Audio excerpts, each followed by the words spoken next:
So చాలామంది వచ్చేసరికి ఈ 4-1 బీఫార్మసీ రిజల్ట్స్ డిక్లేర్ అయిపోయినాయి జేఎన్టీహెచ్వి. అయితే ఇక్కడ ఈ 4-1 బీఫార్మసీ కానివ్వండి, 4-1 బీటెక్ కానివ్వండి, సో ఇప్పుడు మొన్న ఫస్ట్ ఇయర్వి, సెకండ్ ఇయర్వి, థర్డ్ ఇయర్వి మాల్ ప్రాక్టీస్ కేసెస్ ఎలా అయితే కొన్ని మాల్ ప్రాక్టీస్ కింద పెట్టారో, అలాగే ఇప్పుడు 4-1 బీటెక్ బీఫార్మసీ వాటికి కూడా మాల్ ప్రాక్టీస్ కేసెస్ పెట్టారా, ఇంకా బీటెక్ దానికి కూడా పెడతారా, ఒకవేళ పెడితే పరిస్థితి ఏంటి, దీని గురించి ఇప్పుడు మాట్లాడుకుందాం. ముందుగా అయితే ఇంతవరకు ఈ ఛానల్ సబ్స్క్రైబ్ చేసుకుని వాళ్ళు ఎవరైనా ఉన్నట్టయితే ఖచ్చితంగా అయితే సబ్స్క్రైబ్ చేసుకోండి, ఈ వీడియోని లైక్ చేయండి, షేర్ చేయండి.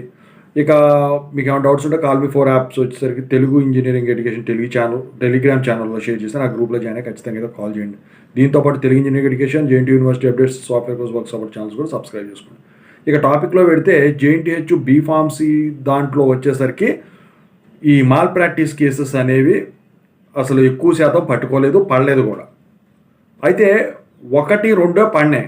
మాల్ ప్రాక్టీస్ పెట్టారండి, మరి నేను సప్లీ రాసుకోవచ్చా అని చెప్పేసి. అయితే దీంతోపాటు పాత వాటికి కూడా కొన్ని మాల్ ప్రాక్టీస్లు ఇచ్చారు. అయితే కొంతమంది ఏమో దొరికింది ఒక సబ్జెక్ట్ అయితే మొత్తానికి మాల్ ప్రాక్టీస్ పెట్టారు. అయితే వీళ్ళు కాలేజీలకు వెళ్ళి ఎగ్జామ్స్ వెళ్ళి వాటిల్లో కనుక్కుంటే వాళ్ళు చెప్తుంది ఏంటంటే, మేము పెట్టింది ఒక్కదానికే, మరి అన్నెందుకు బండి మాకు తెలీదు మళ్ళీ అని వాళ్ళు చెప్తే, ఆ తర్వాత వాళ్ళ హెచ్ఓడీలని వెళ్ళగనుక్కుంటే మళ్ళీ రిజల్ట్స్ డిక్లేర్ చేస్తారు మీకు, నో వరీ అని చెప్పేసి చెప్పారు. అయితే ఒక్కసారి మాల్ ప్రాక్టీస్ పడి రిజల్ట్ కనుక వచ్చిందంటే మళ్ళీ రిలీజ్ అనేది ఎట్టి పరిస్థితిలో ఉండదు.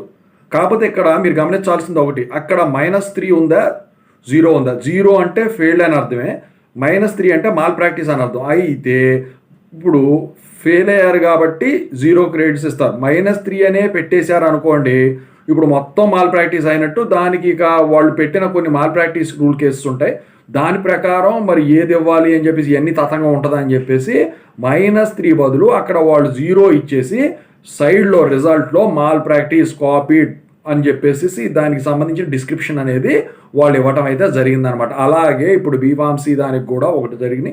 బీటెక్ మీరు ఏదైనా చూసుంటే ఖచ్చితంగా దొరికిపోయి ఉంటే అదే ఇక్కడ కూడా జరుగుతుంది. సో మరి మీరు ఎంతమంది మాల్ ప్రాక్టీస్ చేస్తూ బీటెక్ 4-1 దాంట్లో దొరికారు? నాకు తెలిసి 4-1 బీటెక్ వచ్చిన తర్వాత అంతమంది మాల్ ప్రాక్టీస్ చేస్తూ దొరుకుతారన్న నమ్మకం అయితే నాకు లేదు. ఎందుకంటే ఎట్లాగా అవి చేసుకోవడానికి చూస్తారు. అది కూడా కాకుండా ఈ క్వశ్చన్స్ కూడా మనం ఎక్స్పెక్ట్ చేసినవే వస్తాయి, అన్నీ కూడా ఇంపార్టెంట్ క్వశ్చన్స్ అని, అవన్నీ రిపీటెడ్ క్వశ్చన్స్ అని 4-1 బీటెక్ బీఫార్మసీలో.